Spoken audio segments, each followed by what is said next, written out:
ফেসবুকেই শুধু সারাদিন দেখা যায় ইলিশের দাম নাকি 400-500 টাকা কেজি। এইদিকে বাজারে কেনার সময় দেখা যায় 1600-1700 টাকা করে কেজি। ফেক নিউজে চারপাশটা একদম ভরপুর। ইলিশের দাম কিন্তু এখনো সেই মধ্যবিত্তদের কেনার সামর্থ্যের বাইরেই বলতে গেলে। দেশের বাইরে ইলিশ যাওয়া বন্ধ হয়ে গেলে কি হবে? সাধারণ মানুষের এখনো কেনার নাগালের বাইরেই এই ইলিশের দাম। একমাত্র আল্লাহ ছাড়া কেউ বলতে পারবে না যে এই ইলিশের দাম কবে কমবে আর আসল সমস্যাটা যে কোথায়। তা যাই হোক, একখান ইলিশ মাছ বাজার থেকে কিনিয়া আনিয়াছে আমার স্বামী। আনিয়া কহিল, ও গিন্নি, সর্ষে ইলিশের ঝাল করো। এখন আমি তো পড়লাম মহা বিপদে। ইলিশ যদি সরিষা দিয়ে রান্না করা হয় সেটা একটু সাদামাটা ভাবেই কোনো মসলা ছাড়া রান্না করতে হয়। এখন সে একটু সামান্য মসলা দিয়ে খাবে, একটু ঝালও হতে হবে।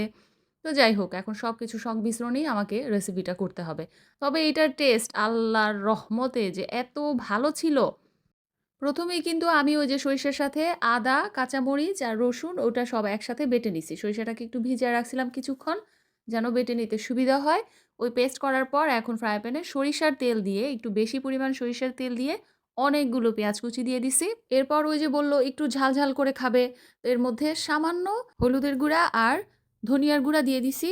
আর কাঁচামরিচ কিন্তু আমি আগেই সরিষার সাথে বেটে নিছি। তারপর দিয়ে দিলাম ওই সরিষা বাটার কিছু। মানে এখানে ১.৫ টেবিল চামচের মতো সরিষা বাটাটা দিয়ে দিছি। ওই যে সরিষা বাটার পেস্ট যেটা করে রাখছিলাম। মসলাটা কষানো হয়ে যাওয়ার পরে মাছটা দিয়ে দিছি। মাছ তো বেশিক্ষণ হইতে সময় লাগে না। এই যে মাছও উল্টায় না। হায়রে! কোনো কিছুই আমার কথা শোনে না। সবকিছু ভালোভাবে কষানো হয়ে গেলে একসাথে তেলের উপর যখন মসলাটা উঠে আসবে তারপর সামান্য পানি দিয়ে দিব। আগেই বলছি ইলিশ মাছ হইতে কিন্তু বেশি সময় লাগে না। ওই সামান্য করতে রেসিপিটা কিন্তু অসামান্য খাওয়ার সময় মাশাআল্লাহ অনেক টেস্ট।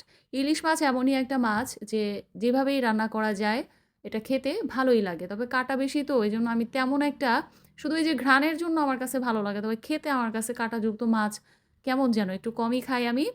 তবে হ্যাঁ, ইলিশের ডিম আমার কাছে খুবই পছন্দের একটা খাবার। তো কথা বলতে আমার রান্নাটা কিন্তু হয়ে গিয়েছে। এইটা মাত্র করতে সময় লাগছে আমার ১০ থেকে ১২ মিনিটের মতো। আর হাই হিটে রান্না করেছি আমি। আর ইলিশের যেই একটা সুন্দর সেন্ট সাথে সরিষার আর কাঁচামরিচের, লাস্টে ওঠানোর আগে একটু কাঁচামরিচ দিয়ে দিতে হবে। এই তো আমার রান্না করা কমপ্লিট হয়ে গেল। এখন এইটা কিন্তু সরিষা ইলিশের অথেন্টিক রেসিপি না। আমি আগেই বলে নিয়েছি।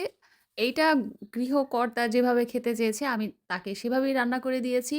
তবে এভাবে রান্না করলেও কিন্তু অনেক ভালো লাগে। আপনারা বাসায় অবশ্যই ট্রাই করবেন। আর রান্নাটাও খুব ইজি। দেখতেই পাচ্ছেন কত সুন্দর কালার এসেছে। তবে আমার দাবি একটাই, ঘরে যেন সবাই ইলিশ খেতে পায়।